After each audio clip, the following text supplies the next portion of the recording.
The webinar is now live. Отлично. И к нам приходят наши участники. Вот у нас уже 7 человек. Я думаю, что сегодня будет как минимум человек 50. Сейчас посмотрим. Всем добрый вечер, кто смотрит нас из России. Очень приятно видеть знакомые имена. Я вижу, что тут есть люди, которые были на предыдущих днях программы. Это очень здорово, что вы к нам возвращаетесь. Я надеюсь, что вам понравились предыдущие дни программы. Для тех, кто сегодня здесь с нами в первый раз, я хочу представиться. Меня зовут Анастасия Каримова. Я программный директор Фонда демократического развития. Мы находимся на восточном побережье США.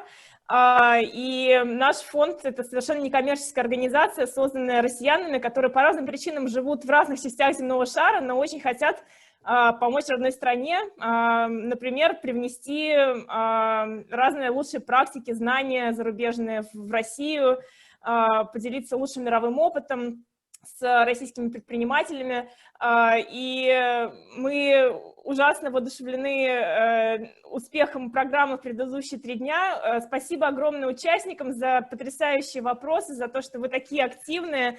У нас появился чат в Телеграме у этой программы, и в чате Телеграма сейчас уже 80 человек. Я вижу, что люди хотят обсудить программу за пределами этих лекций, и уже есть план даже у некоторых людей встретиться на этих выходных в Москве или, может быть, в Зуме и провести такой неформальный разбор лекций, которые состоялись на этой неделе. Это очень здорово, то есть формируется настоящая комьюнити вокруг нашей программы. Ужасно приятно. И меня очень тронул тут вопрос от одного из слушателей. Слушатель написал: «Спасибо за мега интересных спикеров. Хотел узнать, в чем интерес такой прекрасной бесплатной образовательной программы организовывать такого уровня мастер-класса для заинтересованных стартаперов». Ну, открою вам небольшой секрет. Мы альтруисты, мы патриоты страны, мы хотим просто сделать так, чтобы в России были лучшие условия для бизнеса, чтобы у людей в России были нужные знания для того, чтобы быть успешными, для того, чтобы быть представленными, в том числе на международной арене, и поэтому мы это делаем совершенно бесплатно для вас. Никакой рекламы, никаких подводных камней, мы не будем предлагать вам купить платную версию программы потом. Это действительно абсолютно некоммерческая, бесплатная инициатива. И мы очень благодарны нашим экспертам, в том числе Крису, который сегодня с нами, за то, что они нашли время в своем безумно занятом расписании поддержать нашу программу своими знаниями и экспертизой. Спасибо, я передаю слово Анастасии Грин. Анастасия, спасибо вам огромное за организацию. Ребята, спасибо вам за активное участие. Спикеры, все очень рады видеть ваши комментарии в чате, ваши комментарии, ваши вопросы в Q&A. Я безумно рада общаться с вами уже в Телеграмах, в Инстаграмах, во всех остальных. Все, кто меня еще не знает, я Анастасия Грин, я основатель компании Get Funded Tools. Мы помогаем стартапам поднимать деньги в Америке, готовиться к поднятию денег. И все, что связано с венчурным капиталом, венчурными инвестициями, об этом всем пишем в наших социальных сетях и рассказываем на YouTube-канале. Поэтому, если вам это интересно, добавляйтесь, буду рада. Сегодня у нас очень классные темы. Я уверена, что вы excited, вы готовы задавать ваши классные вопросы. Я напомню, что у нас есть 2 раздела, где можно с нами общаться и нужно с нами общаться. Первый — это чат. В чате мы даем фидбэки спикеру, мы даем ваши комментарии, общаемся с другими участниками, отвечаем на вопросы во время доклада, который вас спрашивает спикер, и в Q&A мы добавляем наши вопросы. Сегодня у нас будет 2 спикера, и сюрприз, Крис говорит на русском, идеальном русском, поэтому мы будем с Крисом делать доклад на русском. Если вам захочется переключиться в дальнейшем со вторым спикером на русский канал с английского языка, у вас есть раздел «Переводы». В переводах есть 2 канала, русский и английский, поэтому выбирайте тот, который вам нужен, который вам подходит больше всего. Итак, сегодня также, я напоминаю, у нас, как обычно, будет 3 вопроса, 1 в конце, после сессии, и 2 перед каждым спикером. И перед тем, как мы покажем наш опросник, я хочу вам представить нашего сегодняшнего спикера Криса Тара-Браун. Крис, во-первых, welcome, добрый вам Спасибо. день. Крис, член совета директоров, руководитель и предприниматель, который искренне любит создавать классные команды. Как раз то, о чем мы сегодня будем говорить. Он, насколько я знаю, очень любит все проекты, связанные с автомобилями, едой, напитками, кофе и образованием. Крис, у него очень загадочная история, потому что он родился в городе Севастополь, но не в том городе Севастополь, о котором мы подумали, а в городе Себастопол, Калифорния. Он учился в Сан-Франциско, работал в Сан-Франциско, и потом сделал очень интересный жизненный выбор, переехав в Сибирь, в Новосибирск.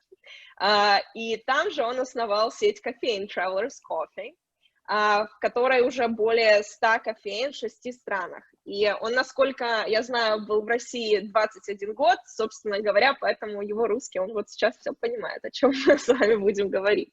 Сейчас Крис основатель и президент Unfurl в Сан-Матео, Калифорния, и также вице-президент совета директоров Bauman College and Bauman Wellness в Беркли, Калифорния. На этом, я уверена, список не заканчивается, но я передам слово Крису, и добрый день, ждем... Анастасия, опрос. Опрос, Да, вот как вообще Да. думала об этом все утро. Пожалуйста, на экран выведите. Да, Крис тоже может проголосовать. Мы голосуем здесь за главные качества сильной команды стартапа. Да, нам нужно сегодня определить, какие же самые главные качества сильной команды стартапа.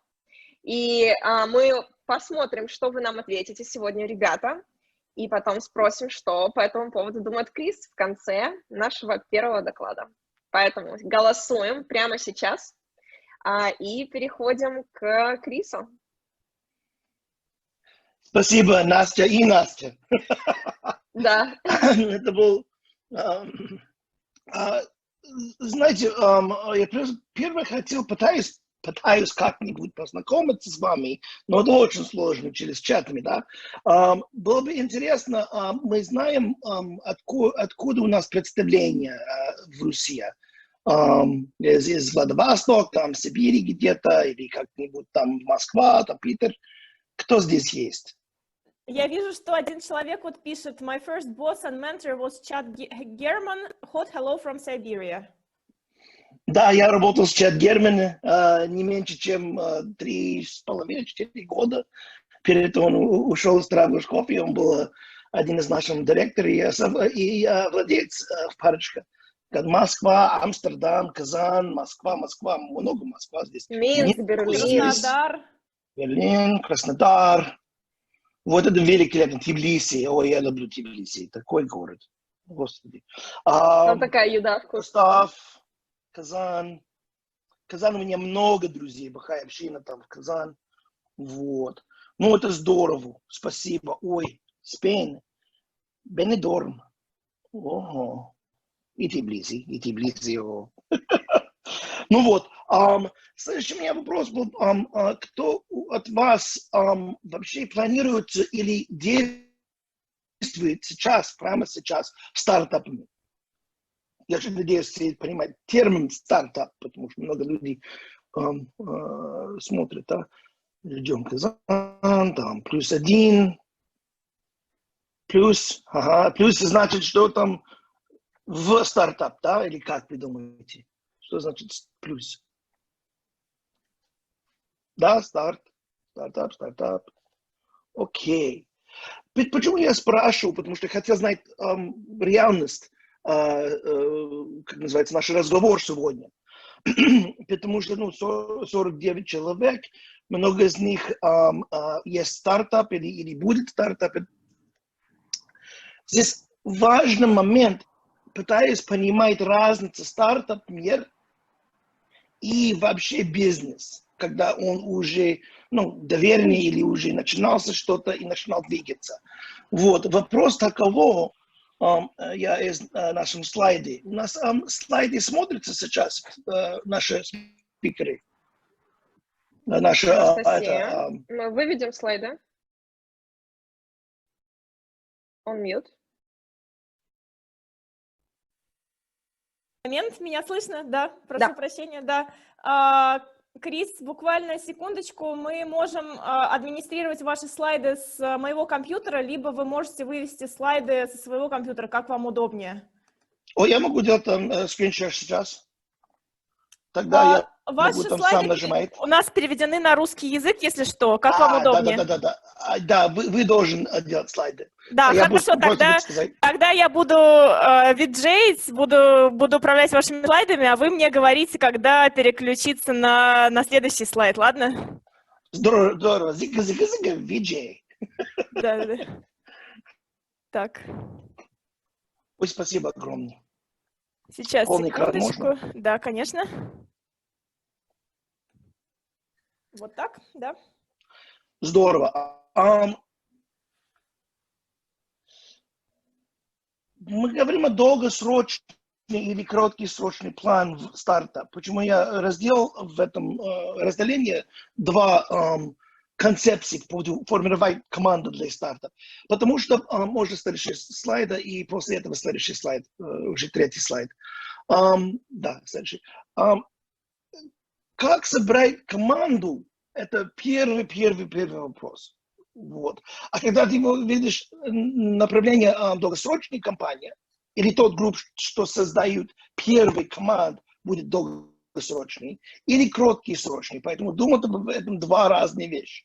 Потому что есть задание сейчас откроить стартап и пытаясь MVP, Minimum Viable Product, это значит, что самые маленькие продукты, это может быть точка, что продаются чего-то, это может быть какой-нибудь app, тот, кто subscription есть, или это может быть какое-нибудь другое направление бизнес, но это минимум тот продукт, что будет, как называется, scale, или там масштабировать, да? Ну вот, и это как собирать команду именно для той задачи. Первый, получается, MVP, Minimum Viable Product, да? Самый маленький, как называется, растяжимый продукт, да? Вот, можно следующий слайд? Да, секундочку. Вот. Но первым мы начинаем с основателей. И основатели любой бизнес, это должен быть тот сложный команд. Но иногда получается такой сложный подход, тот, кто не обязательно хорошо. Скажи кроткий, да? Когда мы говорим, что люди, что мы нравятся, да, и мы собираем в команду, это сложно. Почему? Потому что когда мы смотрим в тот или иной люди, то мы собираемся с друзьями или мы встретили в университет и собираем им в куче и начинаем с ними работать. Это не значит, что мы нравимся друг другу, это значит хорошо команда. Следующий шаг может быть чуть-чуть получше, и шаги может получше. Люди, тот, кто у нас есть вещь, что мы, как можно сказать, мы друг другом понимаем друг другом. И мы понимаем следующую и важную вещь, идея. Если мы собираем основателей команду на той основе, что мы понимаем друг другом, мы понимаем наши идеи и чем мы хотим заниматься. Это как бы лучше, чем просто друзьями, что познакомиться друг с другом. Но вот это первая сложность в собирать и создают стартап-команд. Потому что надо начинать реально спрашивать себя тот вопросами, что мы действительно понимаем наши идеи, мы действительно есть идеи, бренд и концепции, и мы действительно можем с друг другом работать над этой идеей. И у нас есть одно направление. А здесь я писал очень интересную вещь, что я учил недавно, может быть, там около 5 лет назад, называется «4 единства». Здесь написано, или перевод 4 гармония, это не гармония, это единство, слово единство. И если может быть 4 единства, и у нас должно быть единство в видении. Можно смотреть здесь и изменять, пожалуйста. Есть просто, что я говорю по-английски, и будет, как называется, перевод. Не знаю, как вы думаете, это лучше, если я говорю на английском, и перевод будет. Здесь есть в чат. Хотел знать, если все понятно или непонятно. Нет? Хорошо. Разделились у нас голоса. Кто-то говорит, что English is better. Остальные говорят, your Russian is perfect. So whatever is easier for you. Maybe English is a little bit more. Yeah, let's go. I can go into English. Do you want to click on to the translator? How do I hear the translator? You can stay in the same channel, but for all our participants who want to switch from English to Russian channel, just turn on Russian channel. But your Russian is still great. Everybody is on this supporting the Russian in a way in your speaking. Хорошо. Yeah, I don't have a problem. I can speak in English. So this slide, can you go to the previous slide? Can you go to the previous slide? Yes. So these last four, no, next one. This one. Yes. So these гармонии is actually единство.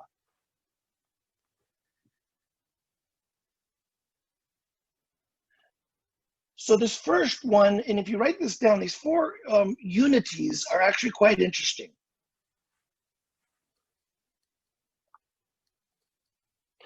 So the first one is the unity of vision. So let's say a founder is meeting a new founder for the first time. I love the Beatles. I think they're a great group, even though that makes me. Of course, I'm probably old that way, but but when we look at the Beatles, they knew what music they wanted to play.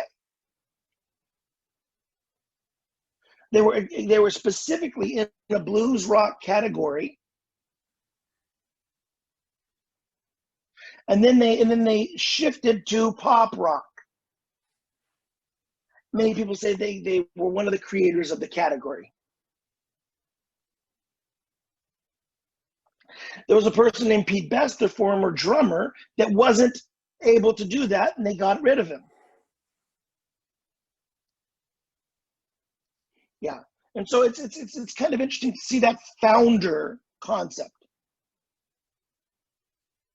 So the unity of vision of what, ultimately what we're trying to do, where we're going. And the next one is the unity of purpose. So when you have a unity of purpose, that means you actually have concrete goals. We're going to open a first location. Or we're going to do our first app. But you have to have the unity of purpose because you have probably very little, if no money, in a startup. So you have to know first what you're doing or why you're doing it, and your first goal. And then after you've come with your unity of purpose, you have your unity of thought. So your unity of thought is really when you're collecting all your information and knowledge, and you're actually looking at the same thing in relatively the same way.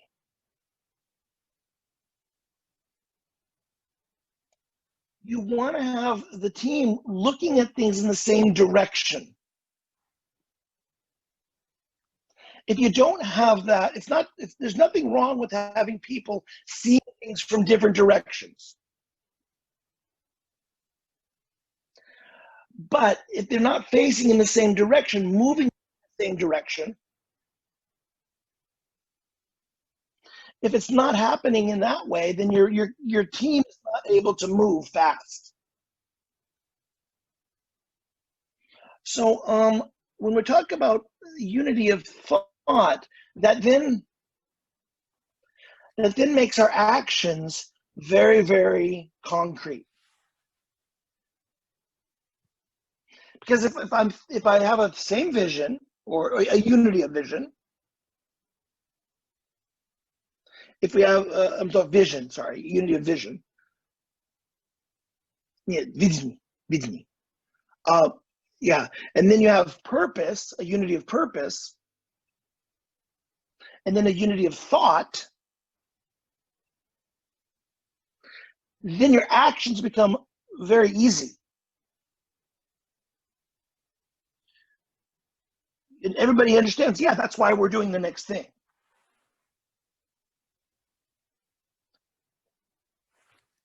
And so, you know, that's really a very important. And so when we move forward, we go into building an actual MVP. So the MVP is the minimum viable product. And so that minimum viable product is the thing that we're going to scale. And once we are into that scaling mode, we start needing a different team. So there are going to be two teams here we're talking about. The first your founders, and your founders then move to other people who can come on board. And we're going to talk about the practical aspects of funding and stuff. But the most important thing, I think, is to understand there's these two phases of team building.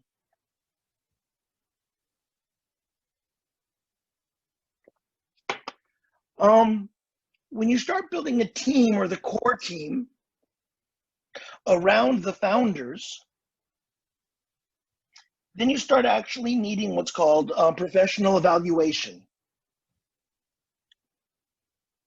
One of the most amazing things that I realized in my earlier businesses is that there was a huge resistance to professional evaluation.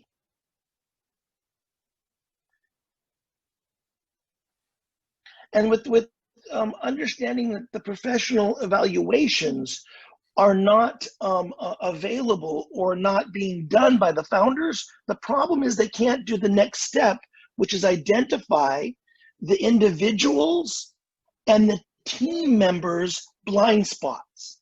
Blind spots are a massive problem in almost every company, right?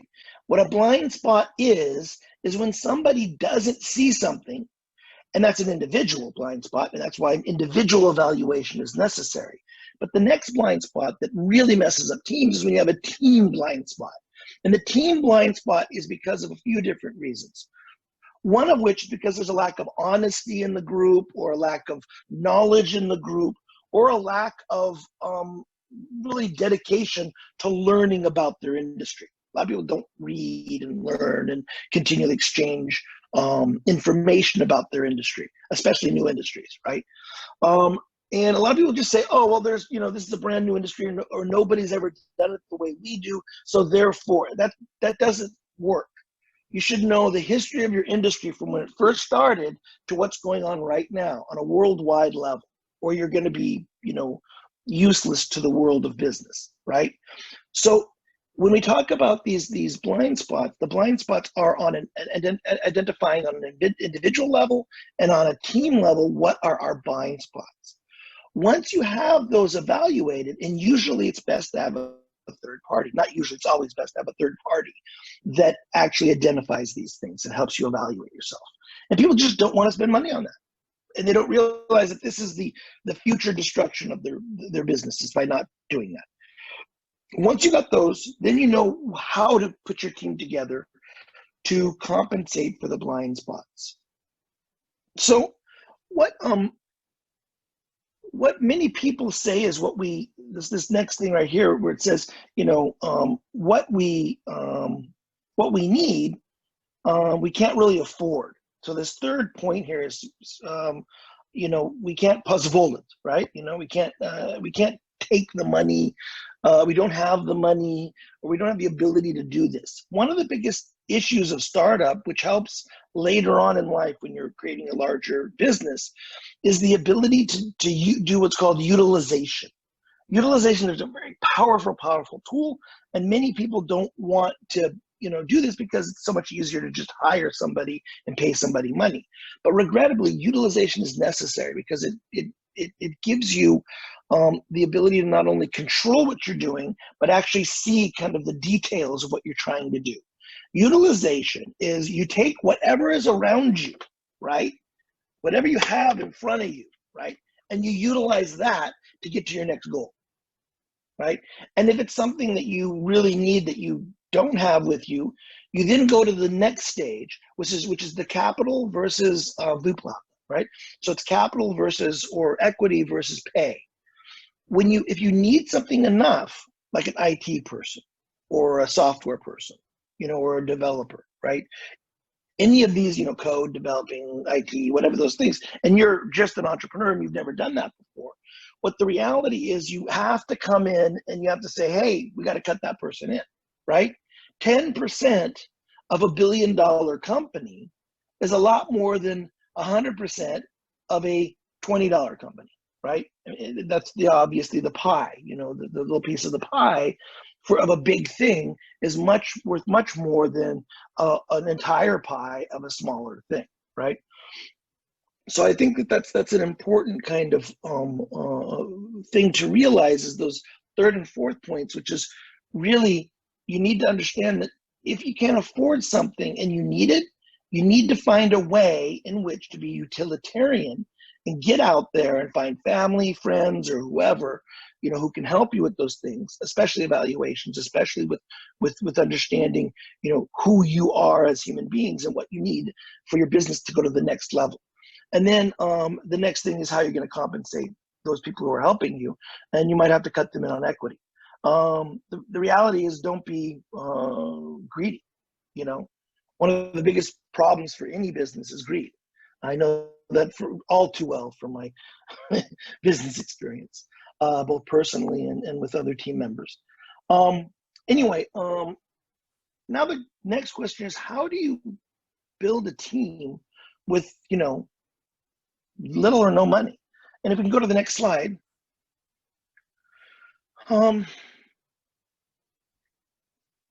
There's always money, right? And you just need to know where to look. That's just the reality of all business. And go to the next slide if you can. All startup people know this, is that they have to find founders and investors and so on and so forth. And this is a great question. If you want to throw some chat concepts up, it'd be great to hear your chat comments. Is there, are investors part of a team? When you talk about building up a startup, are your investors part of your team? Anyone?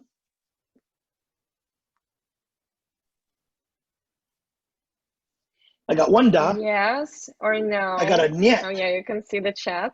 Mm-hmm. So they have to be the part of the team, our participants say. Yeah. Angels and VCs are yes. Well, that's a very good one. Anthony, when you said angels and VCs, yes. That's a very, very, very well created answer. And we're talking about startups right now. So you're essentially dealing with angels, you're dealing with VCs, you're dealing with seed capital, right? So yeah, so you got your angel investor, your family and friends, angel, family and friends.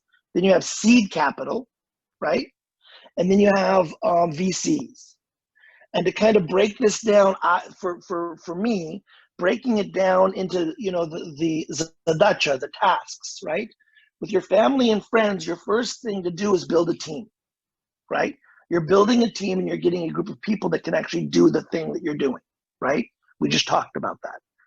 So the first thing to do with your first investment is to build a proper team, to do the next thing, which is to build your MVP, right? So the team's building an MVP. From the MVP, your seed capital, your seed people, the people who are going to give you seed investment, those seed investors are going to want to see traction, not profitability, not even break even or cash flow neutral. They're going to want to see traction. So if you have a location and you have 20 clients come in, they're going to want to see that move to 30 clients. If you have an app and you have 20 subscribers, they're going to want to see that go to 100 subscribers. That's called traction. And at the seed level, when you get traction, then you get more money, right? At that point in time, you get into the VC world. The VC world is the real game, right? Because these are actual people who want to see unit economics. This is where your unit has to be break even and can show profitability or is profitable. So those are those three kind of stages. And so yes, thank you so much. Angels, all the way from angels to seed capital to VC, these people will be your partners to some degree. Obviously, if you're your grandma or your aunt decided to invest in you, and she has no business savvy or whatever, and she sold an extra flat she had after somebody passed away or whatever, and she gives you $20,000, right? Obviously, she's not the kind of partner maybe that you're going to be talking to every day. But nonetheless, when you're talking about when you get into angel investors who have some savvy in the business world, not just family members, and you have some seed investors, when you tap them and get them involved, you got a couple of things very important. Yes, it is a bad idea working with family. That's definitely true. But nonetheless, sometimes you have to do it, right? But yeah, I agree that taking money from aunts and uncles can have repercussions that are difficult.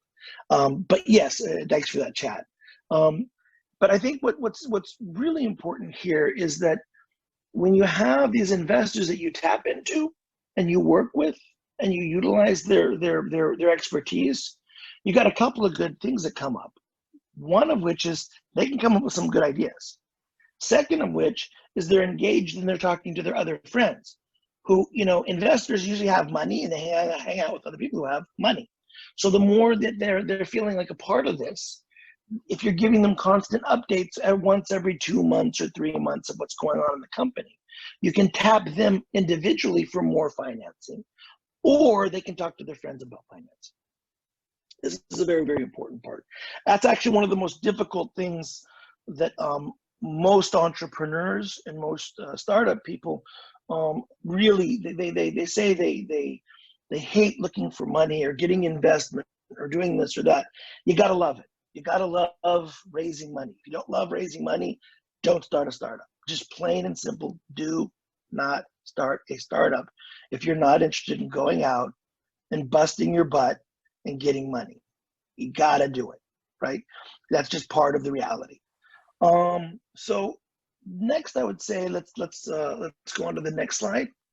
So we got this team, we got founders, we got a core group, and now we got our some investors that are involved with us.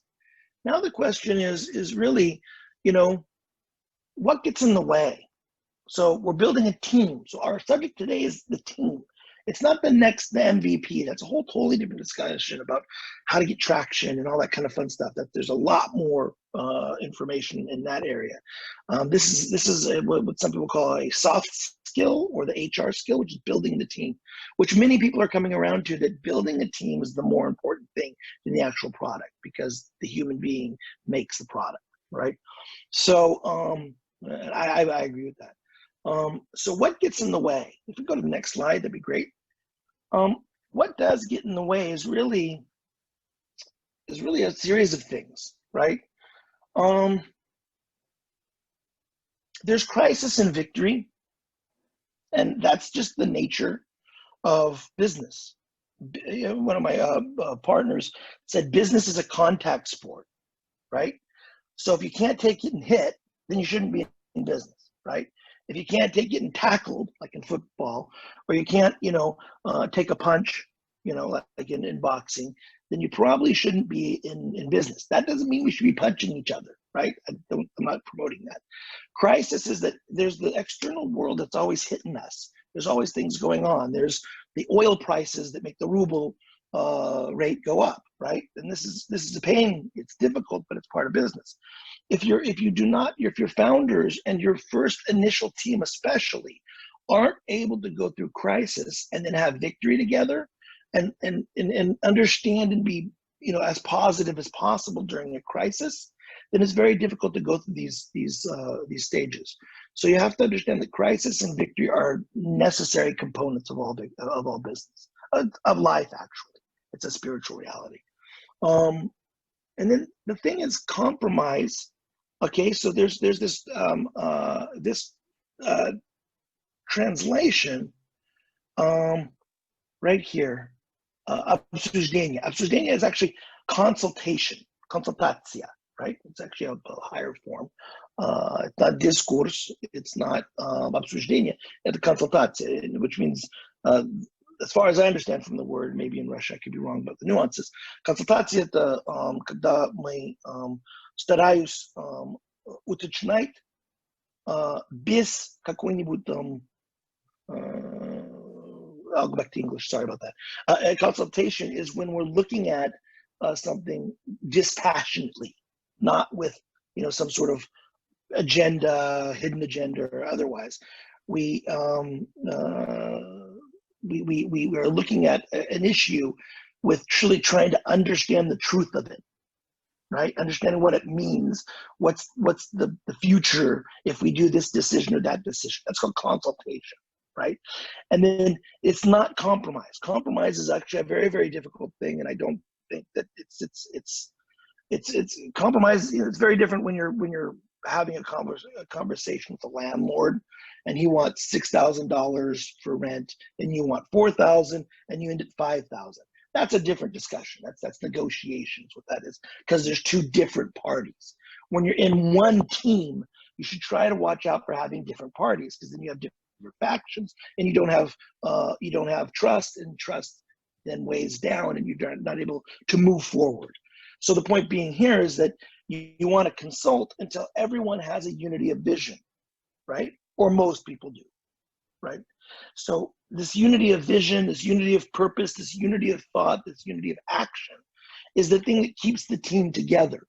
If you have people have a separate party or group that thinks we only do things this way, you're going to be divisive. It's going to become, I don't know, like America is right now. Anyway, that's a whole totally different discussion. So the point being is that this is very important. Is that try not to compromise, but try to work and discuss, and maybe you can argue a bit. You can have differences of opinion, but you try and get to that joint vision. Right? That's where the unity comes in. Anyway, I hope I've explained that enough. And then there's reading the reality, knowing where you are, what you're at, what's going on, where the money's going, that we don't have money. You got to read the reality. Don't, when you candy code it, or you wait till the last month or the last week before the money runs out and you didn't talk about it. There's with startups, you're going to fail. There's like a 1 to 7 or 1 to 5 ratio of failures to actual successful startups, right? Or semi-successful, at least making money to pay people and create a business. So I mean, there is failure, and failure is not a problem, because I think the word failure is an incorrect word. It's just learning ultimately. Obviously, you don't want to learn too much. You want to have some success, but you definitely want to understand that you're moving forward. And if you're reading the reality, that this idea is no good. We need to pivot. Or this company or concept already has 15 different competitions out there, and even there's no room for there. And we know we don't have a unique offering to the world. We're the same as everyone else, and there's no reason somebody should buy from us. I mean, that's reading the reality. Kind of hard sometimes. But you should really read the reality of where you're at, and don't lie to yourself, really. And then this one, egos, it says egos, the chort of the egos. Really people, if they can't, stop their ego, stop their internal mechanism that makes them right, and they can't, move forward, then it's really difficult to work with them, right? And then there's this old expression, hire slow, fire fast, which I do agree with for most degrees. So when you hire slow, right, that means you're looking at the person, you're seeing how they're going to work in the group, their behaviors, whether they can consult and not conflict. And then, but once a person's inside, this whole thing of firing fast, obviously if somebody's stealing from the company, fire fast. Obviously if somebody's like, totally, a difficult person, a racist, extremely conflictual person, cannot get over it. You've given them 3 warnings or whatever, and they're really, really causing a major problem. Yeah, fire fast. But if a person has shown their capacity over a year or 2 or so and so forth, you give them the benefit of the doubt because they're part of the team, right? You don't want to get rid of people that are part of the team. People go through bad phases in life. Somebody in their family could be having problems. They could be having problems themselves. There's a lot of different things. And so you should want to support team members and not just fire them because, you got to move forward. That will create a longer lasting team. I'm not sure if that made any sense, but I think it's a good advice. If we go to the next slide, like I said, the ego is the real enemy. If you can get over your ego. And here's some of the ways in which we can get to building the right team. I really like this next slide, please. And this next slide really talks about what is that ideal team with the founders and forward with the team that you're building. We're talking right now about a right team. When I say right team or idealna or правильная command, right? It means they have the right ingredients. It's like a nice salad that we've seen and the food we've seen so far. It just works right. You eat it and go, oh, that's great. The right amount of dressing, not too much, right? The right amount of avocados, not too many avocados, right? So you got all this all in one dish. And when you have this ideal team, I think one of the things we cannot forget is that men and women should be balanced, right? And so that means we should have, 50% men, 50% women. And however, I would say this, we really need to consider giving women the role of CEO, the role of the top of the company or the chairman role or what have you. We really need to consider this because every time I've worked with women, every time I've had a larger group of women, every time I've taken the back seat a little bit and said, can you make decisions as well, right? We've had a massive change in the shift of the company. Women are caretakers. They can check their egos at the door and talk about things semi-dispassionately. Not all women. Just like all men aren't the same, all women aren't the same, right? But we're talking about this different way of doing things and trying to creating team, right? I think that having women a part of that process and a part of the overall executive process will create better teams. It's just a major point. And then having sacrificial teams, people who have a hero viewpoint, right? And we all have our different archetypes, whether it's the archetypes from Russian history, whether it's archetypes from mythology, or whether it's archetypes from spiritual or religious archetypes. We should have heroes, right? And we should look at ourselves as heroes, day-to-day servants of a cause, of a corporation. If we don't see ourselves as servants of a corporation, then we're going to have people coming on board and leaving, coming on board. And that's the kind of team you want to build. Teams that are willing to sacrifice, teams that are ready. And that's getting at kind of core personality. One of the things when you evaluate, you actually want to create a core personality or a personality or behaviors that the company should have. These core behaviors should be the way in which you hire people. So if people do not have the ability to be unified, they are constantly conflictual, right? If people are always individuals, right? Individuals at the beginning are very good to move the company. But if they're overly individualistic and they're always right, it's very, very difficult to build a team around that. very difficult. And then there's, like I said before, unity, unity, unity. We talked about that already. It says harmony, harmony, harmony here, but you know. And then there's this humble posture of learning. And I think this is really an amazing feature that we should really, really think about is if I am learning, right, truly learning, my position is I don't know. And if you look at human history, ultimately, what do we know, right? This is a Baha'i concept that I learned, you know, about 2-3 years ago, is that no matter what aspect of learning, whether it's our traditions, where we come from, our cultural reality, our language, and all those things that holds, whether it's our religious or spiritual doctrines that we hold sacred, whether it's our intellectual understanding and logic and philosophy that we follow, or whether it's science, what we must understand is that all of those things are not static. They're continually changing. So anytime we say that we know, we are preventing ourselves from seeing the next reality. And there's another guy or another gal out there creating a new app or a new company with the things that we said we already knew, and they're coming in and boom, you're now irrelevant, right? So I think one of the most important things for the team to have is this humble posture of learning. So I'm always learning. I do not know.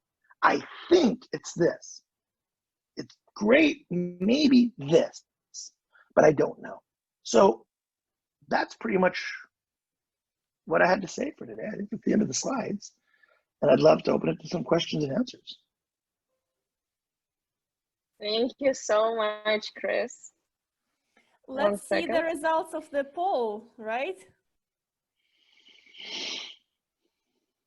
Yes, let's see the results of the poll, and we have many questions open for you. Right. You guys tell me which one's best to start with. Let's see. I'll guide with that. Anastasia, do you want to start with the poll or with the questions? Let's start with the poll. Share results. Sounds good. Okay, what are the main qualities for the startup team? Desire and ability to work for a small salary in the beginning. Diversity of the team, 25%. High level of professionalism, 41. Strong leader of the team, 25. What do you think, Chris? What's more important? So I have this problem with either or. So there's this great book by Jim Collins. The book is called From Good to Great. And I don't want to destroy your poll here because, but there he says that all great companies, and there's a way in which he got to that. All great companies have the word and. It's not either or, but it's and. So if you have a great leader, for instance, but he doesn't have a diverse team, right? Then you'll fail, right? I remember Steve Jobs, one of the most difficult people to work for. And I've met people who've worked with Steve Jobs, right? Difficult to work for. Very difficult, man. One time they were arguing, him and another colleague, I forget who it was, they were arguing about some aspect of one of the products, a very important aspect. And they didn't do it because Steve said, no, we should do it this way. And the guy was arguing, we should do it this way. And when they got the product done, right? They got the product done. It didn't have this thing. And this almost made the product a total failure.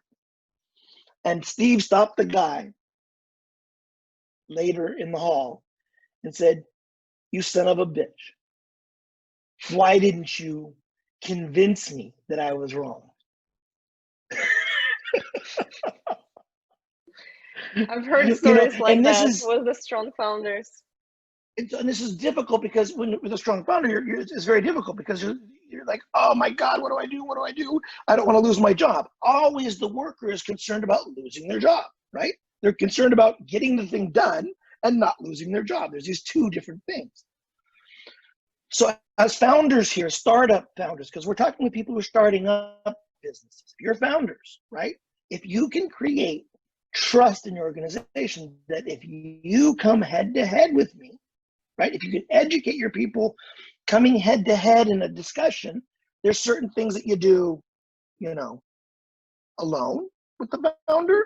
There's certain things you do in a small group, and there's certain things you do in a big group, right? If you're in the big group of the entire company and go, our founder should be fired, well, yeah, you're probably gonna get fired, right? You know, so I mean, that's stupid. If you're with your founder in a big group and you say, I really think that we need to add this feature, right? I don't think anybody's gonna fire you for saying we need to add a feature, right? If you think that it's a little bit more aggressive, we need to change the entire product, right? Go into a new product line, you might want to do it in a smaller group. You might want to do it with a group of team members and then give it to the founder, right? But these things are important for us to talk about, because as founders here, as startup creators, right here in this group, you got to make sure that you create a trust to where the people can come to you, right? So it's very difficult to agree with any one of these. I think it's an and, right? It's this and that and that and that, right? And as you were saying, regarding when you're starting the organization, you need to build the structure from the very beginning, from the very first employees. And to you guys, if you're interested specifically about this question, I would highly recommend reading book of Ray Dalio, Principles. And I'm sure you, Chris, know about it. So yeah. Talking about the trust and communication, and switching to the first question, one of the principles of Ray Dalio is radical transparency, which allows anybody on a team to come in and tell literally anything to anybody at any level of organization. So one of our attendees Andre's asking, in the TV series Silicon Valley, the founder, that crazy guy with crazy opinions, always has his own way of breaking rules and pushing against the current. The question is to you, Chris, how important, and in the Silicon Valley, I mean, since it's a TV series, he's most of the times right, even though he's going against everybody else. So what do you think about the real life? Should the team follow the opinion of the leader, or they should listen to advisors? So I am literally in my apartment in Silicon Valley, Santa Clara, California. Our company started in Palo Alto, and Mikhail Kukurich, my co-founder, has Momentus right here in Mountain View. It's a satellite delivery payload company. You know, so we're dealing with Silicon Valley every day, right? And yes, there are these, regrettably, when you have a culture, right, that respects or over-respects the contribution of an individual, a singularity, right? We always hear behind a great man, there's a woman, right? We always hear that, you know, behind the great leader or president, there's an entire team. And that's really true. You can't get a great leader without having, you can't get a Steve Jobs without a Steve Wozniak, right? Or a Tim Cook in the ascension of Apple, or without a John Scully, who fired his ass and taught him humble approach to learning. Steve Jobs 2.0 is a totally different human being. Totally different human being. He was out of control, right? And so this is very important for us to learn. It's like when we have these etalons, these archetypes, right? These heroes. We should really stop for a second and understand that you can't get a Barack Obama without a Michelle Obama. You can't. It doesn't exist. And so there's this important thing when we look at Ray Dalio's, you know, absolute transparency, or as the author, I forget her name, God darn it, Radical Candor. I put it in the chat. Radical Candor is a beautiful book that talks about how to do transparency, right? How to actually conduct. Dalio indicates in principles, you know, that we should do this, and you don't beat up people and so on and so forth. But the author of Radical Candor gets into how to be radical, right? Which means taking things by the root, going to the root, and have candor, honesty. So honesty, transparency, these are all fundamental principles. In the Baha'i faith, there's this amazing quote. When I learned it, I was like, oh my God. And in Russian, it's the Pravdivist основатель все добродетели. Pravdivist основатель все добродетели. So if you don't have honesty on the foundation, you can't have any other virtue. You can't have justice without honesty. Justice without honesty becomes tyranny, right? You can't have happiness or true joy without honesty, because it becomes a lie, right? Oh, I guess I'm happy. No, you're not really happy, you know, because you can't share with that person your intimate details. You can't be with that person in a truly unified manner, right? So, правдивость, основатель, все добродетели, right? And then, so I totally agree. I totally agree with the group about, you know, from good to great, you know, doing the and then having this transparency and this radical candor. Absolutely. So no egocentric leadership. I think this is the 21st century. We are so suffering in the world from egocentric leadership, right? We're suffering. And until we go through this stage to joint consultative leadership, we will have catastrophe after catastrophe, whether economic, climate, or whatever. I don't want to create any political conversation here, right? What I want to create is just a reality. If we are radical in our candor, if we do not have turning down the egos and turning up the consultation, we won't achieve success. That's a great advice. Thank you so much, Chris. I guess that's a good bridge to our second question from Vasily. He's asking, when you started Traveler's Coffee in Russia, how easy it was for you to adjust to the foreign and business environment?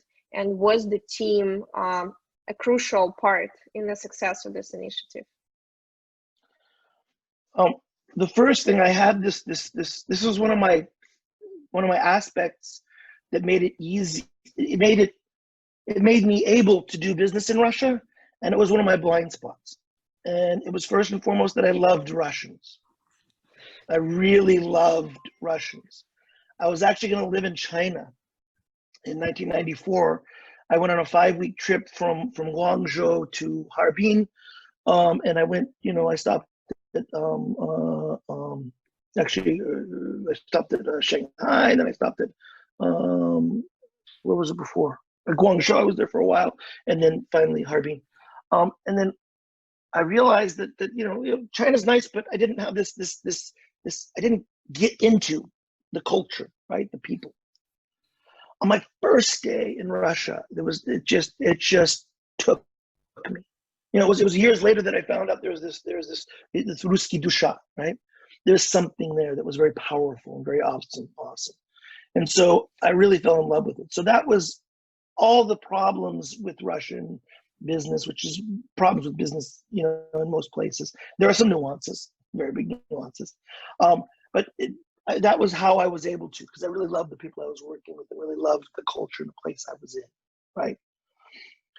And that became a blind spot, because when things got difficult, there were some very, how do you say, Ruski действительность. Russian reality, yes. Yeah, Moskovsky varianты that came into play, right? That were very, very difficult to oppose. And so, yeah. Chris, thank you so much. We are so grateful for this talk. It's so soulful and heartful, and I think you inspired our attendees to dig deeper to build sustainable teams and flourishing leadership.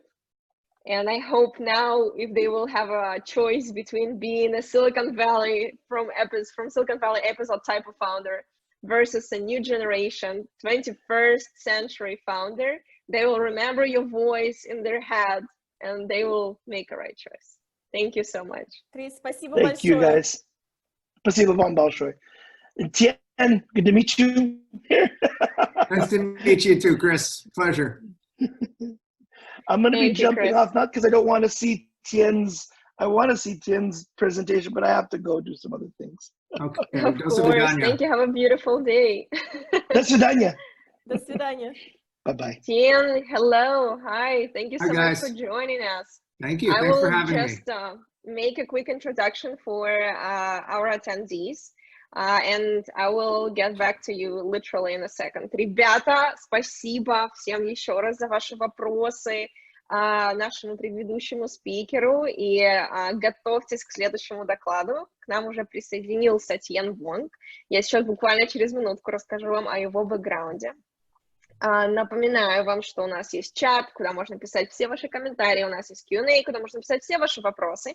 И сейчас у нас будет доклад на английском языке, поэтому если вы хотите переключиться на русский канал, можете использовать вкладку русского канала в переводах в Zoom.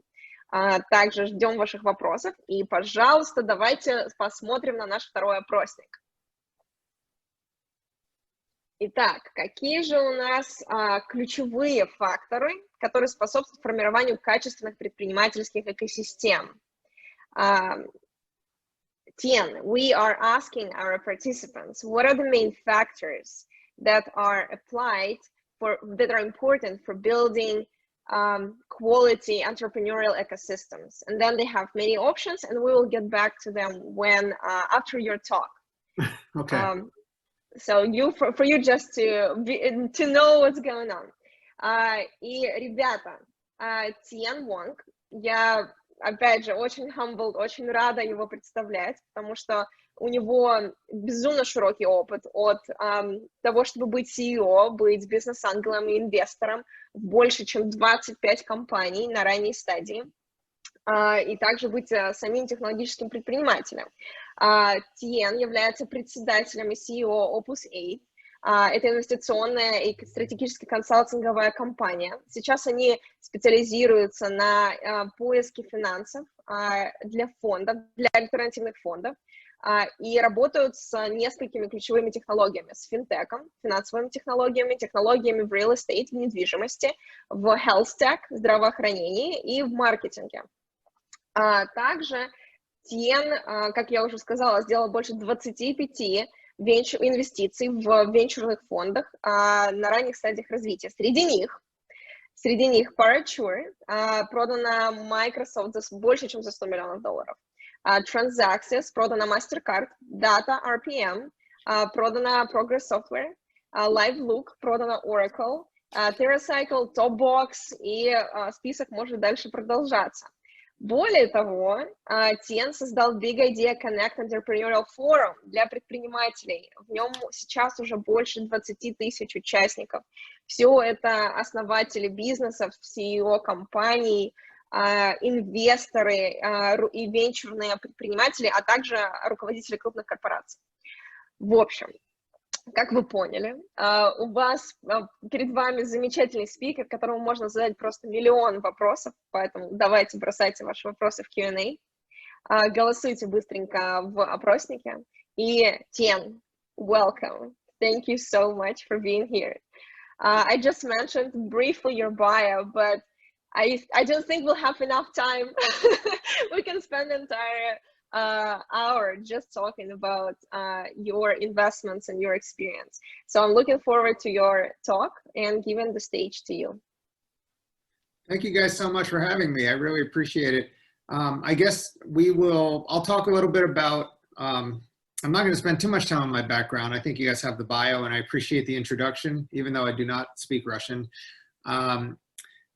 We'll talk a little bit about ecosystems and entrepreneurship, and then I would like to make this interactive, and we can certainly have a Q&A session after 30 or 40 minutes, and I can stay as long as you guys want. Is it okay if I share my screen? You can do Yes, that. of course. Okay, I'll just pop that up and let's see what we can do. I think you guys talked a little bit about Opus 8. Just basically, you can get more information on our website, but we do have an event coming up. We have a global audience of people from Asia, South America, Europe, and the United States and North America. That's the last bullet. On October 29th, we have 12 presenting companies and lots of investors and lots of attendees. So if you guys are interested, it's free. You can log in, and we'd love to have you guys. Basically, what Opus 8 does is we do two things. We help funds and startup, mostly tech companies, raise capital through our network of high net worth individuals, family offices, small institutions. And we also invest capital through our fund, which is the Phoenix Fund. It's a $50 million US dollar fund. The website is opus8phoenix.com. And we're focused in the USA. I know most of you guys are in Russia or outside of Russia. But the companies or the sectors we're looking at are financial technology, marketing technology, health technology, and cybersecurity. So those are sort of the big groups of sectors that we're investing in. Our partners have experience in these sectors. We're really not doing much pre-revenue investing. We're looking at pre-A round, so post-seed round, A round, B round, pre-IPO rounds as a co-investor. So we are not a lead investor. As you can see by the next bullet, our check sizes are small. We'll range between $250,000 and $1 million going in, and then we'll reserve an equivalent amount of money for follow-on investments. We are investing alongside other top-tier venture funds and angel groups. And sorry for the typo, but we're trying to add value to the entrepreneurs and these startup companies through our network and our ecosystem, which allows us to bring customers, it allows us to bring additional capital and expertise in those four sectors that I had already mentioned. Interesting note about our fund is half of the capital, at least half, will be allocated to what we call underserved entrepreneurs, and that's women, minorities, and immigrants. Studies have shown, research has shown that these companies that are led by women, minorities, and immigrants in the United States outperform companies that are led by white males. So we think that there's a lot of reasons behind it. There's not enough research, but there's a lot of reasons that we think, and we believe that resilience is a core competitive advantage of entrepreneurs. My background, I'm not going to spend a lot of time on this. I think, Natalia, you guys can send out my deck, which will have more information. The thing I'd like to highlight here maybe is the last bullet. I started a company in 1991 and grew it to become one of the largest CRM call center companies in the world.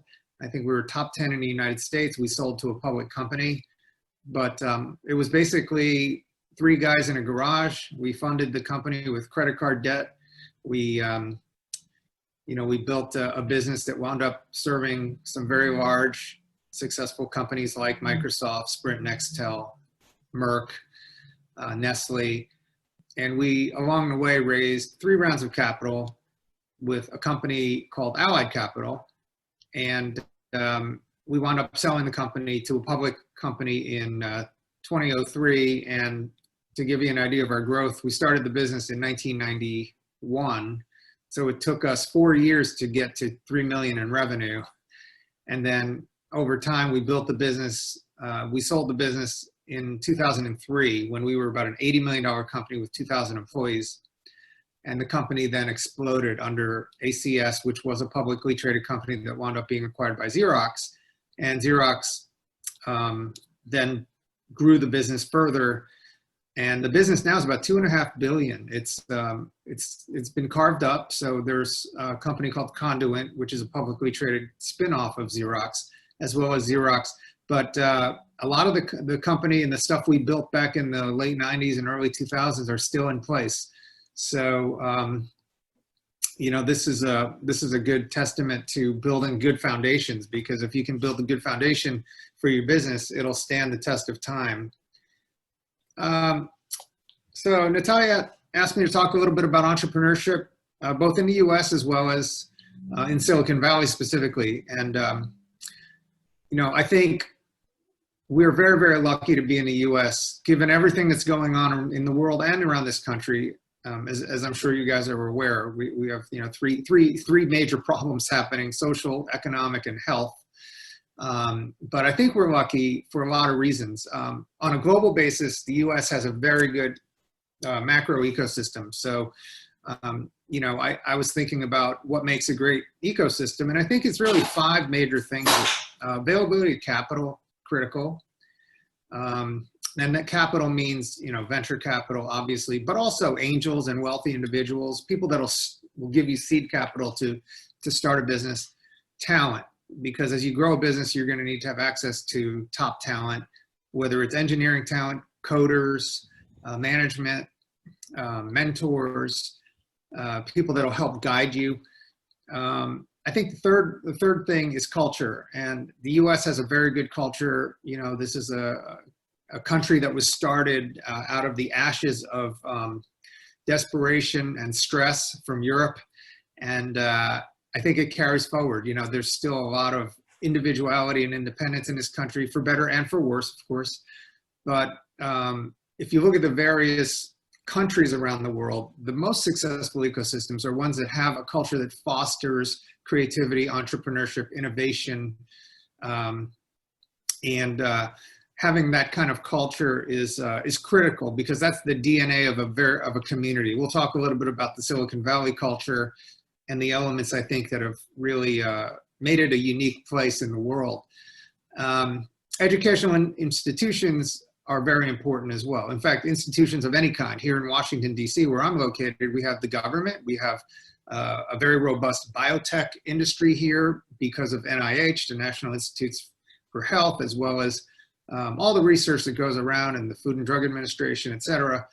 We also have a very strong cybersecurity ecosystem because of largely the government. And, you know, you're talking about the 3-letter agencies like the CIA and NSA and FBI, and their needs are driving creativity and innovation locally. And, you know, governmental as well as educational institutions, you know, if you look at the great ecosystems of the world, there's usually 1 or 2 or 3 big time research institutions that's getting lots of money to do research, and they're producing tremendous inventions and great technology. And 90% of it, maybe more, is not commercializable, but there are always gems in that big pool. And having that institutional sort of depth really supports an ecosystem. And I think the 5th bullet here, the ability to attract, is really important, because you could have a great elements, but, you know, as an ecosystem grows, it needs to feed off of people coming in. It's got to feed off of new money. It's got to feed off of companies relocating and entrepreneurs moving. And, you know, if they cannot attract people, then eventually they'll stagnate and flatten out. And there's a lot that goes into attraction. You know, quality of life is very important. Things like low traffic, low taxes, good schools for families, safety, low crime rates, you know, available real estate, inexpensive infrastructure, telecom infrastructure. All those things go into making a region or an area attractive to people that are moving there. You know, we have a number of situations that are going on, political, economic, that would scare most people, but I think entrepreneurs, and I know you guys are all entrepreneurs on the call here, have a different way of looking at things. You know, we look at things like, okay, the situation as a whole is bad, but there are opportunities, and given the DNA that we have, you know, which is optimism and energy and the ability to see things and connect dots that most people can't. You know, I do think that that's why this is a great time to start a business. If you look at Warren Buffett or John D. Rockefeller, and you look at Amazon started in a recession, you know, they believe that because of the disruption that's going on and the incumbents, the large incumbent institutions and companies are now having to find new business models, new customers, and deal with a whole new way of doing business, that the nimble and small companies have opportunities. If you look at 2008, you see a lot of companies came out of that. Airbnb, Uber, Stripe, Lyft. So many companies came out of the sort of, they rose like phoenixes, you know, from the ashes of the 2008 recession. And I know that in 5 years, or even certainly in 10 years, we will look back on 2020 and say, wow, you know, here are 20 to 30 new Fortune 500 companies that were built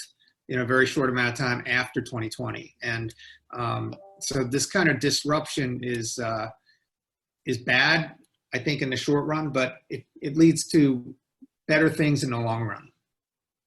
So yeah, I mean, as entrepreneurs, we all want to tune in. We want to look for opportunities. We want to see where customer needs are. We want to see where our solution set and the things we're very good at doing match market need. And right now, I think there's going to be a ton of dislocation in every single industry.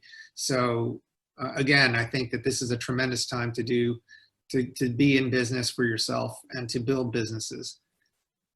With respect to Silicon Valley, I have a few thoughts. You know, there's a lot of capital in Silicon Valley. I mean, if you want to look back at the beginnings of Silicon Valley, right? Silicon Valley was basically farmland in the 60s and early 70s. And, you know, there's a lot of stories about how it came to be, but, you know, silicon is because of the silicon, because of semiconductors, right? So that was sort of the foundation. And you had a couple of small semiconductor companies that wound up growing. You had Hewlett and Packard and Stanford University. So you had tremendous ingredients. You know, that was a great petri dish for, you know, for innovation. And that sort of served as an anchor for future growth. And then you had Apple Computer in the 70s and Intel and Silicon Graphics and 50 other companies that wound up growing. And it sort of became its own ecosystem in an organic fashion. So it wasn't forced. I think you also had a couple of initial true venture capitalists, guys like Arthur Rock, you know, that made small bets in these companies, and they wound up growing very large, and they recycled their capital. And now you also have angel investors who were frontline employees or lower and middle and upper management of these companies that wound up exiting, getting bought out, making a lot of money, and then they redeployed their capital into other startups. Silicon Valley has tons of available talent. As you guys know, it is not cheap. The talent is expensive. There's no doubt about it, but there's a reason why Facebook moved out there. There's a reason why many companies have moved out there. I know in the introductions, a couple of my portfolio companies, specifically Data RPM and Parature, the CEOs moved out to Silicon Valley. They've raised a lot of money. Data RPM wound up exiting. And these are people that moved to San Francisco or the Bay Area from Washington, D.C., because they wanted to get more talent. There wasn't enough talent where they were specific to what they were building, and also capital. Culture. So Silicon Valley, for those of you who've been there, you know what I'm talking about. There's just an energy that's really hard to duplicate. There's no other place in the world that I can think of that has this kind of culture where everything is possible. I mean, if you think about Mark Zuckerberg, you know, 19-year-old college kid, drops out of Harvard, moves to California, and he gets a $10 million check. Like, you know, what VC would invest in a 19-year-old kid who's smart, but, you know, only in Silicon Valley? That wouldn't have happened in New York, I don't think. It certainly wouldn't have happened here in Washington. There's an openness to Silicon Valley people.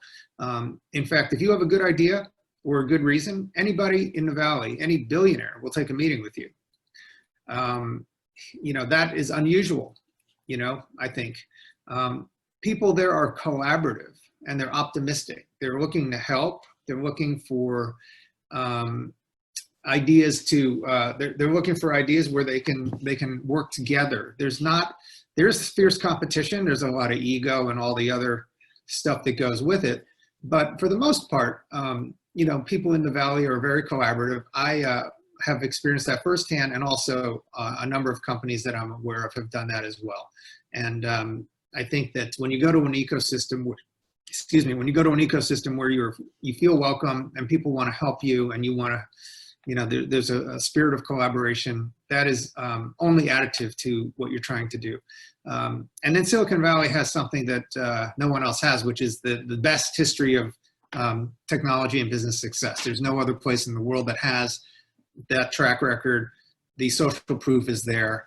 And because of it, yes, there's a lot of stuff that you see in the media and in Hollywood that sort of lionizes or you know, celebrates some of the things that are more superfluous. But at the end of the day, Silicon Valley is legit, you know, and you know, it has these elements of culture that no other ecosystem really has. They have the educational institutions. They're very attractive. Great weather for those of you who have been out there. Tremendous business reasons, a very nice quality of life, with the exception of cost. It's very expensive to own real estate there, which is a big factor. But you know, an entrepreneur is willing to live in a house with 5 other people and basically grind away until they make it. Also very welcoming to outsiders and immigrants, unlike a lot of areas around the country. Lots of role models. Talked about a few companies here. You know, these are all household names, right? This is the royalty of technology, royalty of really the Fortune 500, all coming out of Silicon Valley. And there's a big support system. So you have at least 50 accelerators and incubators, maybe more. And then you also have all of the service providers you need. You have attorneys, accountants, consultants, bankers, all the people that, you know, marketing people, salespeople, all of the elements to help you build and scale your business are already there. So Silicon Valley is a special place, and I understand that many of you plan to do business there or possibly even relocate there. And we can talk about you know, ways in which you can maximize your experience while you're there. Let's see. Coming in from outside. So I would just have a few words of advice. Number one, I think before you go, you have to be a student of the success of the Valley and of individual people there, and also study the models that have worked. You know, look at what made Facebook successful, what made Oracle successful, what made Google successful. And obviously the situation is a lot different today and the timing is different, but what was it about, you know, what key milestones or what key turning points, what key pivots did these companies make that allowed them to succeed? By understanding the history, it's sort of like if you're going to move to another country, right? You want to understand the history and the culture of that country. Same thing with Silicon Valley. You understand the history and the culture of the ecosystem itself, so that when you actually go there, you know, you're very knowledgeable about what's happening. And these days with the internet, it's very easy to network around and learn about what's happening there. With respect to making connections, like I said earlier, it's a very open environment, and pretty much anybody will take a meeting with anybody given the right reasons. And they also want to help people. So I think if you connect with authenticity, you're going to find yourself in a good position, because you're going to have a lot of meetings and a lot of ability to build your network. Building thick skin, yes. I think that if you have something good, you're going to face rejection still. But as you know you have something good, the cream always rises, and eventually someone will notice you, and you know, good luck will come your way. But even though it is a land of opportunity, I wouldn't go there, you know, saying, I think you need a little bit of patience. And you certainly need some thick skin to deal with some egos and some rejection and some of the stuff that goes with being anywhere, frankly, because that's life, you know. Persistence is very important. I think if you show up and keep showing up and keep showing up and going to the networking events and making a name for yourself, eventually that pays off. I've always felt that trying to help people first is the way to go. If you want to give, if you want to get, you have to give. That's what I tell my guys. And if you approach a relationship like, hey, what can I do for you? How can I help you? What is top of mind for you? And you may not think that you have a lot to bring to the table, but you may. You definitely do have a lot to bring to the table. So obviously you want to match what you can bring to a particular individual that you're meeting with. But also, I think it's, you put good karma into the universe, and it comes back to you. You know, paying it forward is worked for me. It's worked for numerous people that I know, and I think that really also, it's rare. Not rare. It's not as common. You know, some people usually have a tit for tat exchange kind of thing. I'll help you, you help me. But I think if you have a help first mentality with no expectation of anything in return, that can pay some big dividends. And then as far as building your network, yes, I mean, you want to have people that help you get around the valley, who can give you sort of the landscape and tell you, you know, to help you strategize on you know, where to go, what to do. Mentors and centers. What I COI is a center of influence. So it's someone who's a super connector, someone who's very connected or very well respected and has the ability and capacity to assist. So I definitely encourage you guys to go there and visit at the very least. And certainly if you're going to move there, I would take this approach. About raising money, I understand that some of you are in the market to raise capital, and I want to say a few words about that. You know, the best relationships that I've seen between entrepreneurs and investors is those relationships that are partnership oriented as opposed to more transactional. So when you're looking for partners, and remember, you know, don't jump at the first term sheet you get. You are shopping for a business spouse, basically. You're looking for someone you will be in the trenches with for the next 3 to 10 years. So it has to be a partnership. You know, you want some of the things that I would look for if I were an entrepreneur raising money, someone with deep pockets. So either an angel or a venture capital fund that has lots of capital, they can continue adding more. That's what I had with my business. You know, we did a $4 million round, then we did a $12 million round, then we did another round from the same investor. And that made life a lot easier because even though it wasn't the best valuation, it was convenient and they knew us and we were more interested in the partnership.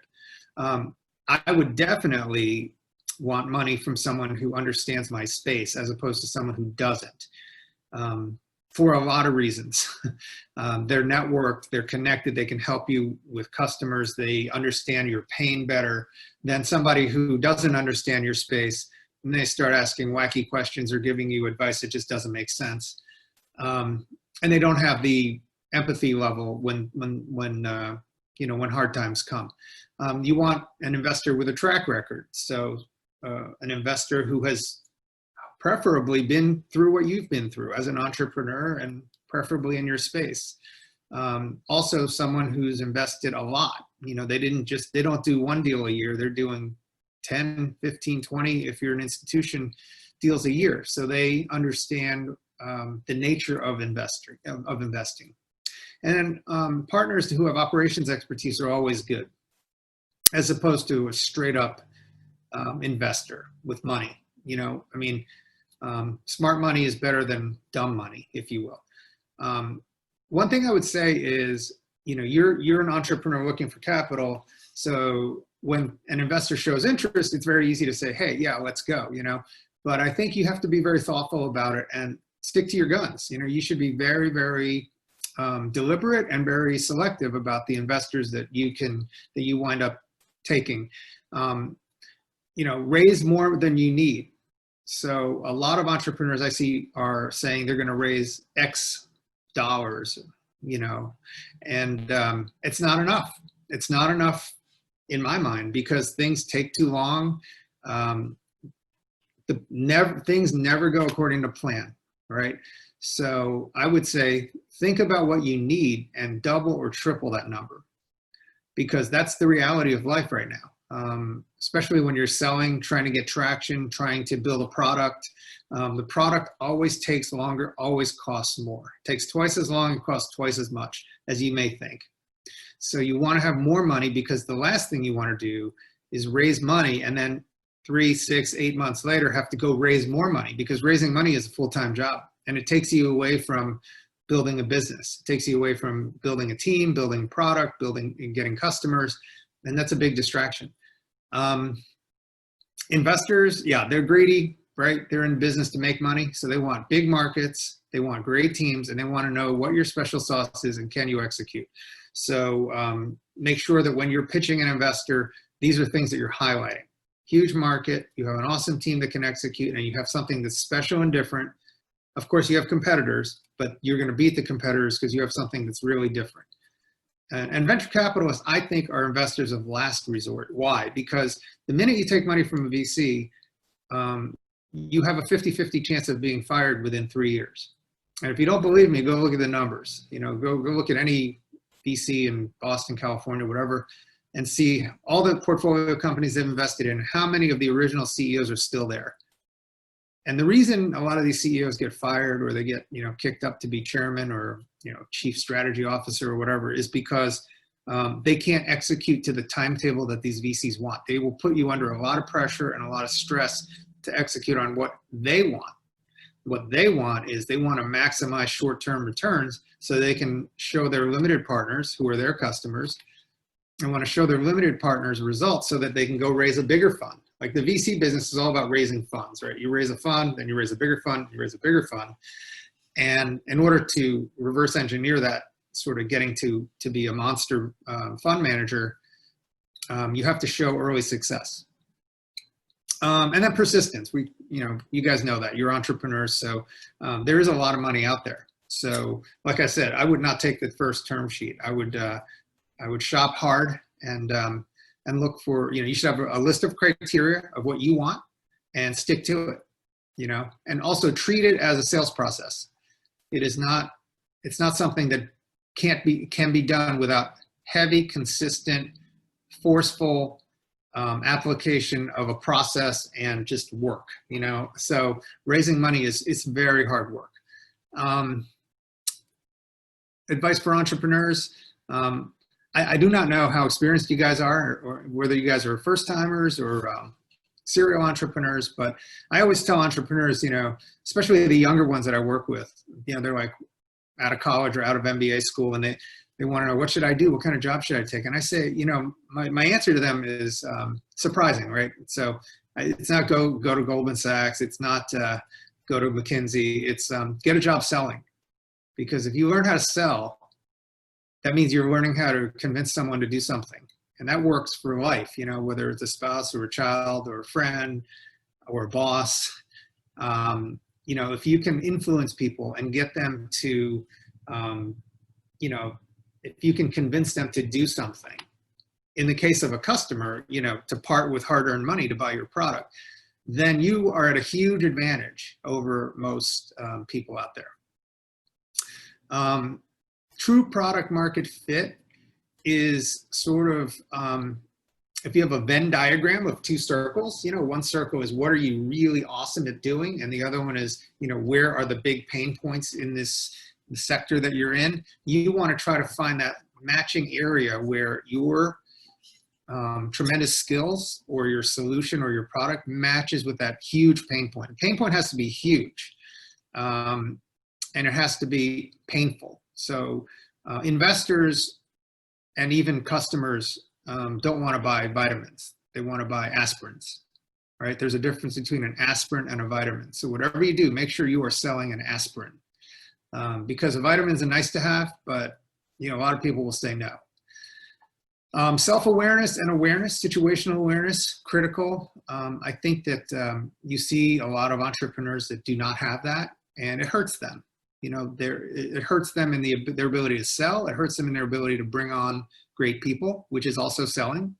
And it hurts them to in raising capital, which is also selling. So if you get any message out of me, everything in life is about selling, right? And I don't mean selling in a bad way, like, you know, someone trying to use car salesman, trying to sell you a bad car. I mean, I'm talking about more, you know, influence, right? The ability to convince somebody to do something. So by having that EQ, that awareness, that'll help you achieve your objectives. Emotional control is, in my mind, I think the most important trait of a successful entrepreneur. It's the ability to take punishment, severe punishment on a daily basis, and to continue, you know, coming back and fighting. The great boxer Michael Tyson has a great quote. He says, "Everybody has a plan until they get punched in the face." And you could be the best boxer in the world, but once you get hit by Mike Tyson, your plan is going to change because you're going to be hurt. So the key to entrepreneurship, I think, it's a business of survival. It's the ability to get knocked down and to keep getting up, and get knocked down and get up, and knocked down and get up.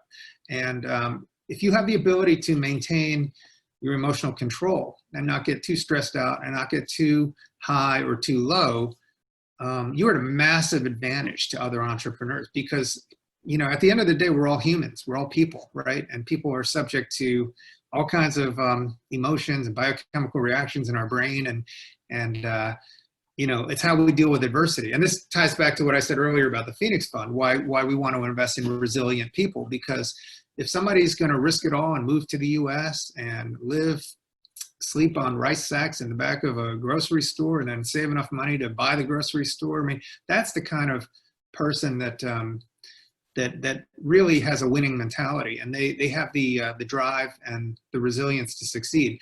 And I think that you know, being able to withstand all the slings and arrows of what entrepreneurship brings to you, you could be the last person standing. You know, you could be okay. And then the last thing is to have fun, because again, life is short, and it's very important to enjoy what you're doing. And I always tell people, if you don't like what you're doing, get out. Like, get out now. Don't waste any more time. You know, because time is your life. Time is money, yes, but more importantly, time is your life. You know, and time is it's a perishable asset. You know, you can't get any more of it, and you can waste it. So so enjoy what you do. So let's see, what else do I have here? Okay, I want to put on my sales hat. We have 2 events. I understand there's some biotech entrepreneurs in the audience today. So we do have a biotech investor forum. We have lots of VCs and investors. We have a pitch. This is the US-China biotech focused event. There's the URL. And it might be a good opportunity to network with investors, or just see what's going on, you know, outside of your world, or maybe you are in this sort of U.S.-China, and it's not all China, not all U.S. It's sort of bridging the two, but we have a lot of American presenting companies and a lot of American investors. The second event is what I mentioned earlier, our CONNECTpreneur Rocket Pitch and Power Networking event.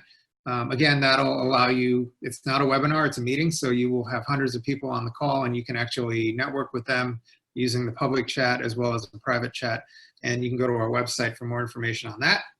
I think I am done talking, and I'm open for Q&A. Here is my contact information, so please feel free to contact me at any time, and I'll try to be as helpful as I can. So thank you, Tien. Thank you so much. Yes, we do have a lot of questions around investment and your investment strategy.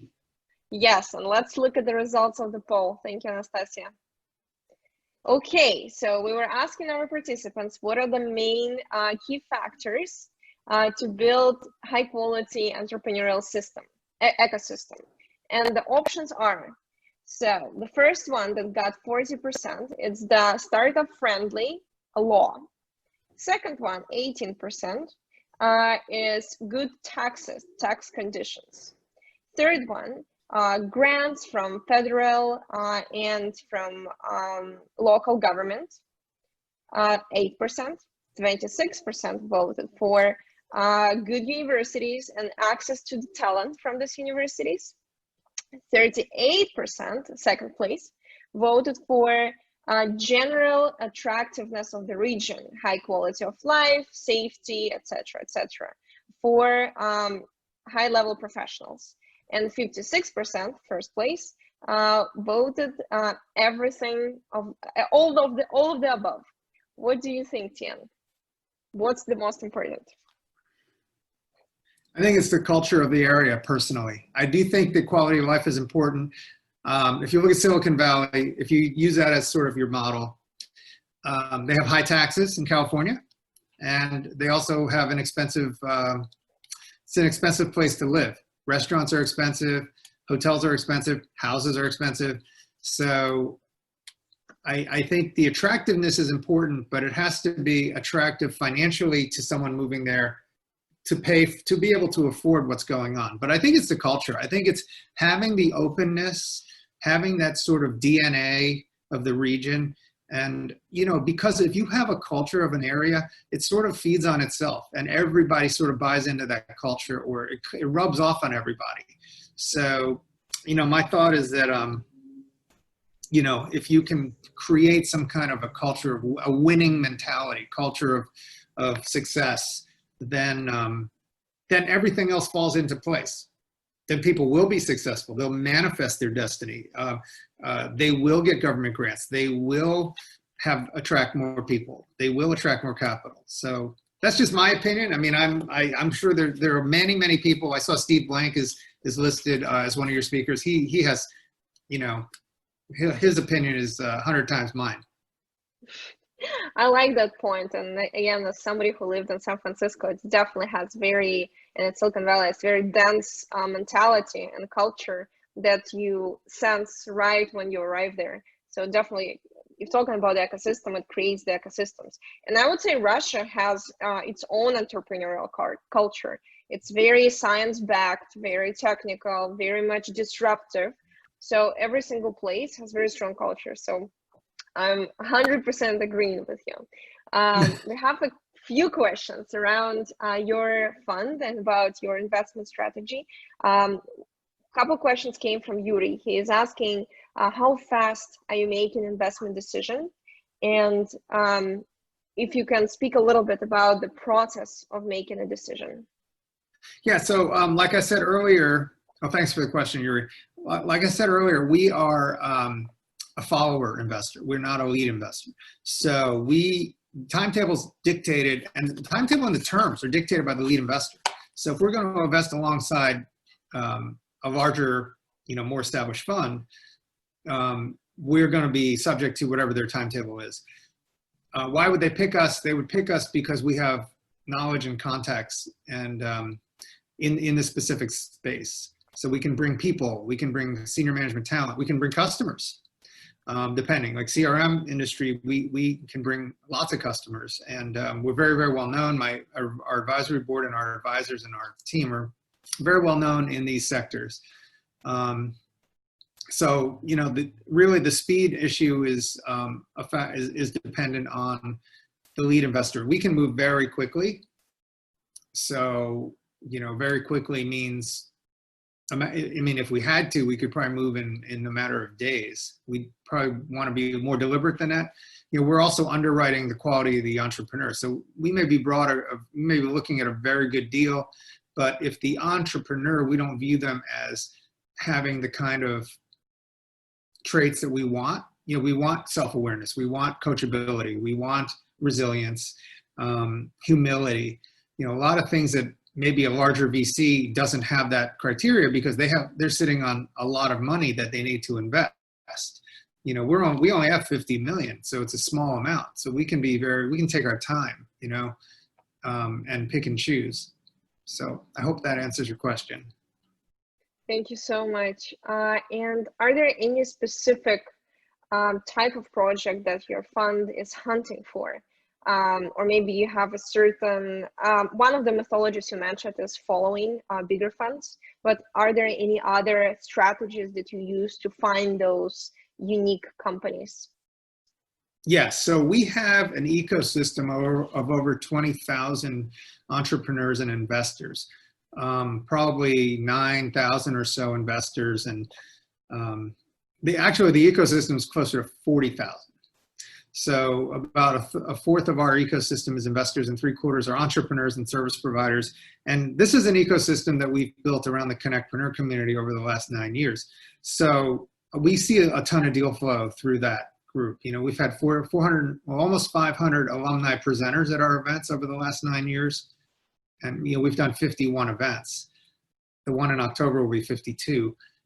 We have maybe some multiple of that number in terms of companies that have wanted to present. So maybe another 2,000.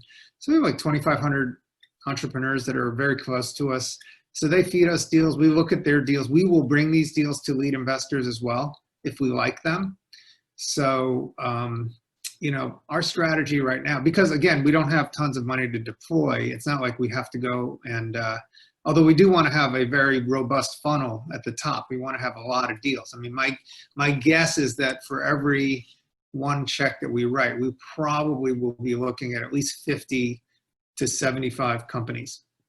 Some VCs are, the bigger VCs, they look at 200 companies to write one check, you know, but in our case, you know, we can give a fast no because we're very focused on our 4 industry sectors. So we kind of know right away, you know, what works for us and what doesn't work. And, you know, we've learned the hard way as angel investors and smaller investors to, we're better off investing in areas that we know as opposed to areas that we don't know that well. Yeah, I completely understand that. And it's a very common strategy, I would say, for professional investors to stick to the industry, to follow bigger funds and build your own entrepreneurial community that sources your deal flow. So if you guys want to, I guess, get on the radar of Tien, you should join the community in one of the upcoming events that's coming up soon. How would you, I guess it's a good question from Entrepreneur, also coming from Yuri. How would you say your fund is different than any other fund in terms of being a partner for the startup? Well, our fund, the general partners and our initial 4 advisors, everybody is an entrepreneur.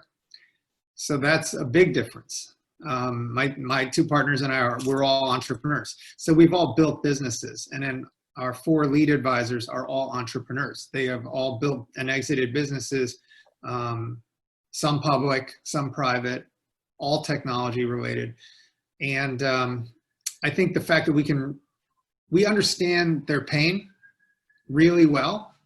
So, you know, when my slide earlier about a partnership and an investor, you want a partner who understands your industry and a partner who sort of has a track record, who's done it before. So we're looking sort of like that's, you know, the model for us. On the other side of the equation, not as an entrepreneur, but as an investor, we want to invest in areas where we can be a partner. We want to invest in areas where we do have expertise. And I think that the coaching that we can provide an entrepreneur could be very valuable, because a lot of VCs have never run a business. They never started a company, or maybe they were number 2, 3, or 4 in a company, but they never were the key person who had to mortgage their house to make a payroll, or who had to go heavy into credit card debt and scrape money from friends and family. You know, those guys, a lot of them were number 2, 3, 4, 5. There's nothing wrong with being a co-founder, right? But our guys have all been founders. So we sort of know what it's like to live on the edge, and we can relate very well and I think we can give good advice with respect to emotional control and self-awareness and EQ and things like that I talked about earlier that I think are keys to success for entrepreneurs. So I think we take a slightly different approach. It's a little squishier than most. You know, we are focused on everything that the other guys are focused on: technology, markets, financials. But we also look at the human element, the human condition, and I think that makes us a little bit different. I don't know if we're totally unique, you know, but you know, we feel like we are. I'm sure you are. I mean, you have a track record that proves that. We have another question regarding 2020. How do you see COVID affecting the ecosystem, the business ecosystem in general, and your business in particular? Have you made any deals this year? Yeah, so I think it's sector specific. You know, certain sectors are going to have to change. You know, obviously hospitality, retail, travel, those sectors are going to have to figure out a different way, right? Events management, which we're in. So we've had to pivot from being live events to virtual events. I'm sure you guys have done the same, right? So there's also huge opportunities though. I mean, you look at the telework industry, you look at companies that are like Amazon and Zoom have done incredibly well. You know, we have an investment in a e-learning company that's kicking ass. They're doing amazing through the pandemic. You know, it's interesting to see. So I think a lot of healthcare companies too, if I look at the companies that have applied to present at our events over the last 6 months as a marker, I would say that, you know, lots more healthcare, lots more health tech, biotech, incredible innovation and ideas coming out of that sector, the health sector. And obviously, you know, this is pandemic, it's a health issue, so it makes sense. And with respect to our capital, yes, we have been making small bets, but we're also being very cautious. I think the first 6 months of the year, we were very, very careful. And now our deal flow has probably quadrupled and we're flooded with opportunities and we have been playing. Glad to hear it. That's amazing. It's incredible how fast some companies can adapt to the change, right? Yeah, I think that's the key. You know, Darwin said it's the survival of the most adaptable. So, you know, business is the same way. You know, if you don't adapt, you will die. So, and I mean, you can just look at the list of Fortune 1000 companies from 40 years ago, 20 years ago, and 5 years ago, and you can see there's tremendous. The reason the incumbents drop and the new guys succeed is because they're adaptable. Okay, the last question regarding your fund strategy. Are you looking more for a unicorn or for a camel? Camel as a resilient, truly existing startup. Well, I mean, we're looking for every investment we make, we want to have a 10+X, right? So it doesn't have to be a unicorn. You know, if we invest, you know, $1 million out of a $10 million A round, and that company goes to, you know, 100 or 200 million exit, and we don't get diluted, you know, it's a nice return for us. So obviously the fund, you know, we'd like to return, you know, 3.5 times to our limited partners. So there's going to be a lot of mediocre performers and maybe some zero outs, which is why we like to invest closer to A round, maybe B round. We want to have an investment that's the startup risk is a little bit de-risked. You know, there's an MVP, there's some traction, there's a dozen pilots going, or, you know, so it de-risks a lot of the product market piece and also the team. You know, if the team's able to get to a certain stage, then it proves to us that they've already survived a lot, you know, to get there. So, you know, unicorn would be great, but, you know, if the camel's giving us a 20X, you know, we're happy with that. Why not? Love it. Yep. Okay, we got a question about soft skills. I will adjust the question a little bit. It's coming from Sergey. Thank you, Sergey. You already said that soft skills in a founder are extremely important for you to make a decision. But the question will be, how do you test or identify the level of soft skills of the founder when you have to make an investment decision online over Zoom calls and etc.? Very, very hard to do. Super hard. We have some psychographic stuff that we want them to do. We'd like them to, for example, the predictive index survey, MTBI, DISC, Enneagram, whatever we can get our hands on, whatever they'll do, that gives us some insight. Lots of conversation, but there's no replacement for, you know, face-to-face. I think it's extremely hard, but also, you know, we have a good network, so we can do pretty robust reference checking. We can talk to former employees, former customers, former bosses, and just try to get an idea, but it really doesn't replace, everything? It's a heck of a great question. I think, you know, that's going to be a big, I think that's a business opportunity too, is to figure out how to get to know somebody better in a virtual context than we can do today.